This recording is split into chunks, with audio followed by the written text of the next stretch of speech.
नाव आहे. मी FIC करतो आणि सरांनी जसं सांगितलं तसं मी इंटरव्ह्यू अटेंड ॲक्टिव्हिटीज देतो.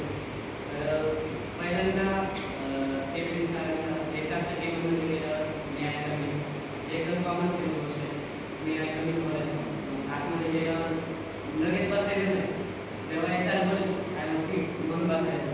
म्हणजे सर तुम्ही करून टाकलं असं पाय वगैरे टाकलं तसं पण नाही. कारण मला ॲटलीस्ट मागे हात करायचे बसायचं. तर ते बोलतील म्हणजे स्वतःला इंट्रोड्यूस करा, पुढे इंट्रोडक्शन द्यायचं की कसं माझं नाव सुद्धा आदित्य वाघ आहे. मी ते याच्या समोर इंट्रोडक्शन देतो म्हणजे कशा जॉब कशा रिगार्डिंग ते बोलतात.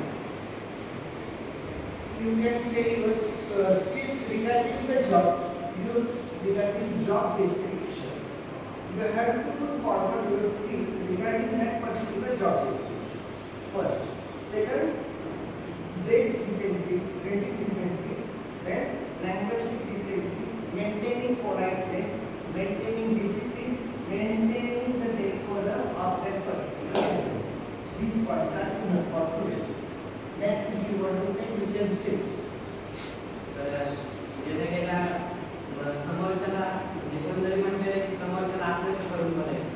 म्हणजे समोरचा माणूस घरात काय म्हणजे कसं म्हणजे कसं आहे असं नाही बोलायचं. That is the main point.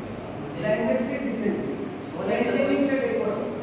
एवढं रिस्पेक्टफुल पोलाइट व्हायचं आणि बोलता बोलता स्वतःला आपलंच करून घ्यायचं.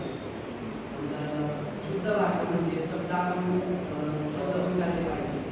समोरच्याला कळेल. समजा आता हा नगरचा आहे मग नगरची भाषा बोलते असं नाही सांगणार. पण समोरच्याला आपलं बोलणं समजलं पाहिजे.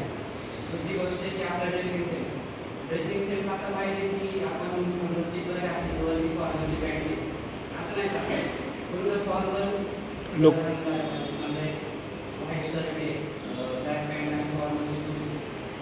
मग ड्रेसिंग सेन्स मॅटर करतं. त्यानंतर तुमचं कन्व्हर्सेशन पण तुमचं मॅटर करतं. कारण ड्रेसिंग सेन्स नंतर दुसरा पॉईंट काय समोरची कसे इंटरॅक्ट करायचं. जर आता मी जर एवढा आळ करतोय मला आता सवय आहे पण मी सवय करतोय पण चांगलं लागतं बोल हीच यालाच याने आज एक टप्पा ओलांडलाय. आपलं जे प्रॅक्टिकल सेशन त्याचा एक टप्पा ओलांडलाय की त्यांनी he had just on the boundary of overcoming the fear of stage daring or public speaking. तर तुमच्याकडनं पण मला हीच अपेक्षा आहे स्पेशली पहिली वर्गात. आणि मुलांनी असं काही लाजायचं कारण नाही. गुड.